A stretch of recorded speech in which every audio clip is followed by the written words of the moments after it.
Hello friends, welcome to Menaka's channel. இன்னைக்கு நம்ம சேனல்ல ஒரு ஹெல்த்தியான ஸ்வீட் ரெசிபி தான் பார்க்க போறோம். அது என்னன்னா கடலை உருண்டை. வேர்க்கடலை வச்சு நம்ம உருண்டை பண்ண போறோம். சின்னவங்கல இருந்து பெரியவங்க வரைக்கும் எல்லாரும் இத சாப்பிடலாம். ஒரு மாசம் வரைக்கும் வச்சு சாப்பிடக்கூடிய ஸ்வீட் தான் இது. இதுக்கு தேவையான பொருள் பார்த்துடலாம். வேர்க்கடலை 1 கிலோ, பச்சை வேர்க்கடலை தான். இந்த மாதிரி ஒரு பெரிய கடாயில் நான் வறுத்து எடுத்துக்க போகிறேன். இது மினிமம் ஒரு 15லேருந்து 20 நிமிஷம் வரைக்கும் நம்ம நல்லா மீடியம் ஃப்ளேமில் வச்சு வறுத்து எடுத்துக்கணும். எந்த அளவுக்கு வறுக்கணுன்னா இந்த மாதிரி நம்ம கையிலே இப்படி இந்த கடலையை கொஞ்சமாக அதை ப்ரெஸ் பண்ணும் போதே அந்த தோல் இந்த மாதிரி உறிஞ்சு வந்துடுங்க. அந்த தோல் ஈஸியாக நம்ம எடுக்கக்கூடிய அளவுக்கு வறுத்து எடுத்துக்க போகிறோம். ஹை ஃப்ளேமில் வைக்காதீங்க. கடலை தீஞ்சு போயிடும். ஆனால் உள்ளே அந்த அளவுக்கு நல்லா ரோஸ்ட் ஆகிருக்காது. நல்ல மொறுமொறுன்னு அந்த கடலை நீங்கள் வாயில் போட்டு சாப்பிட்டு பார்த்தீங்கன்னா தெரியும். நல்ல மொறுமொறுன்னு வறுபட்டிருக்கணும். அப்போ தான் இந்த உருண்டை நல்ல ருசியாகவும் சூப்பராகவும் வரும்.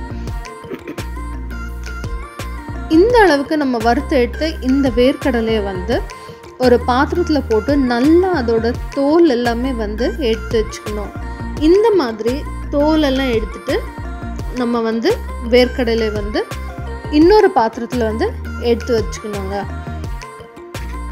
கடலையில் உள்ள சூடு கொஞ்சம் ஆறுனதுக்கப்புறமா மிக்சியில் போட்டு ஜஸ்ட் ஒரே ஒரு சுத்து மட்டும் விடுங்க. கொஞ்சம் வேர்க்கடலை பொடியாகும். இன்னும் மிச்சம் ஒரு கைப்பிடி அளவுக்கு வேர்க்கடலை அந்த முழுசாக இருக்கிறது அப்படியே பாதி பாதியாக நம்ம உடைச்ச கடலை அப்படியே சேர்த்து போகிறோம். இப்போ வெல்லம் 1 கிலோ வேர்க்கடலைக்கு நான் 1/4 கிலோ அளவுக்கு வெல்லம் எடுத்திருக்கேன். வெல்லம் நல்லா பொடி பண்ணி வச்சுட்டு இதில் 1/4 கிளாஸ் அளவுக்கு தண்ணி சேர்த்து நல்லா நான் இப்போது காய்ச்சி எடுத்துக்க போகிறேன். அதிரசத்துக்கு நம்ம கம்பி பாகு எடுத்தாவே போதும். ஆனால் இந்த வேர்க்கடலை உருண்டைக்கு வெல்லம் பாகு நல்லா பாருங்கள். தண்ணி இந்த 1/4 கிளாஸ் அளவு சேர்க்குறேன். இப்போ தண்ணி சேர்த்து கொஞ்சம் கொதிக்க வச்சு பாகு கொஞ்சம் தண்ணி ஆனதும் நான் நல்லா வடிகட்டி எடுத்து வச்சுருக்கேன். அதில் இருக்கிற அந்த டஸ்ட் எல்லாமே எடுத்துட்டு இதுக்கப்புறம் தான் நல்லா முருகனை பாகாக நம்ம காய்ச்சி எடுத்துக்கணுங்க. அதிரசத்துக்கெல்லாம் நம்ம எடுப்போம் இல்லையா கம்பி பாகு, அதை விட இன்னும் கொஞ்சம் நம்ம பாகை கொஞ்ச நேரம் வச்சுட்டு அதுக்கப்புறமா இந்த அளவுக்கு இந்த பதத்தில் நம்ம பாகு எடுத்துக்கணும். அப்போ தான் நீங்கள் ஒரு 2 வாரத்துக்கு மேலே நீங்கள் உருண்டை வச்சு சாப்பிட்டாலும் கெட்டு போகாமல் இருக்கும். இதுதாங்க அந்த வெல்ல பாகு. இந்த மாதிரி நம்ம நல்லா காய்ச்சி எடுத்துக்கணும். இப்போ ஆல்ரெடி நம்ம மிக்சியில் அடித்து வச்சுருக்கிற இந்த வேர்க்கடலையோடு தான் நம்ம செஞ்சு வச்சுருக்கிற வெள்ளை பாகு சேர்த்துக்க போகிறோம். இப்போ நல்லா மிக்சியில் அடித்து இந்த மாதிரி ரெடி பண்ணி வச்சுருக்கிற இந்த வேர்க்கடலையோட கொஞ்சம் கொஞ்சமாக நம்ம சூடாக இருக்கிற வெள்ளை பாகு சேர்த்து உருண்டை பிடிக்க போகிறோம். உருண்டை பிடிக்கும் போது கொஞ்சம் பார்த்து பண்ணுங்கள். இந்த மாதிரி கொஞ்சம் கொஞ்சமாக சேர்த்துக்கோங்க. எல்லா பாகும் ஒரே நேரத்தில் சேர்த்துறாதீங்க. ஏன்னா பாகு கெட்டியாயிடும். உருண்டை பிடிக்கும் போது கொஞ்சம் பச்சை தண்ணியில் கையை நீங்கள் நனைச்சிட்டு அதுக்கப்புறமா உருண்டை பிடிச்சிங்கன்னா கையில் ஒட்டாமல் நல்ல ரவுண்ட் ஷேப்பாக வரும். இப்போ பாருங்கள், இந்த மாதிரி கொஞ்சமாக பாகை சேர்த்து நல்லா மிக்ஸ் பண்ணி விட்ட இந்த வேர்க்கடலையில் இப்போது நம்ம உருண்டை பிடிக்க போகிறோம். இந்த மாதிரி கொஞ்சம் கொஞ்சமாக கடலை நம்ம சேர்த்து உருண்டை பிடிச்சோன்னா நல்லா சூப்பராக நம்மளால் பிடிக்க முடியும்.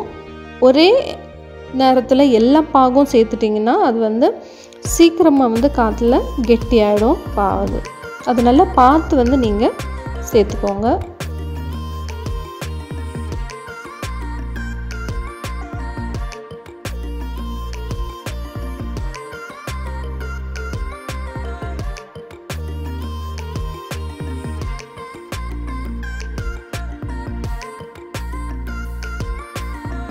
இப்போ நம்ம உருண்டையை ரெடி பண்ண ஆரம்பிச்சிடலாம்.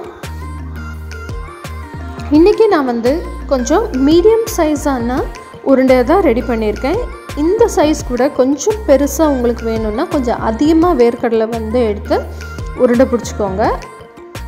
இந்த மாதிரி பொறுமையாக வந்து கொஞ்சம் கொஞ்சமாக கடலை வந்து எடுத்துகிட்டு நல்லா இந்த மாதிரி நல்ல கையில் வந்து வச்சு நீங்கள் பிடிக்கும் போது நல்ல ரவுண்ட் ஷேப்பாக வந்து வரும்.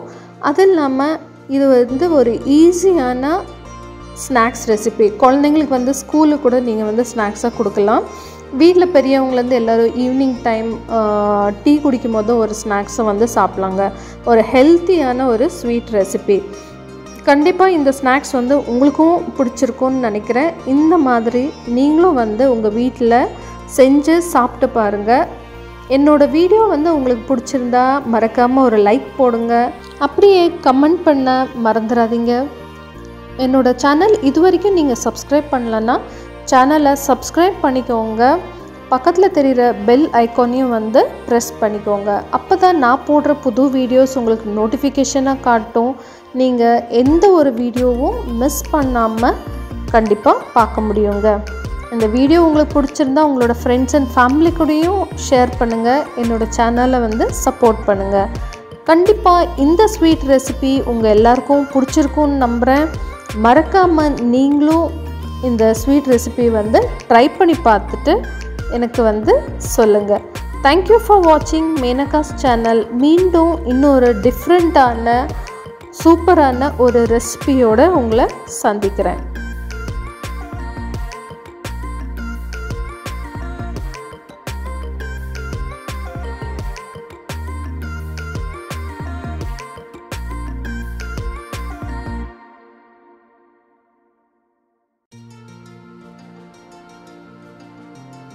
சூப்பரான வேர்க்கடலை உருண்டை இன்றைக்கி நம்ம எப்படி பண்ணுறதுன்னு பார்த்துட்டோங்க. அடுத்து இன்னொரு புது வீடியோவில் உங்களை சந்திக்கிறேன். நன்றி, வணக்கம்.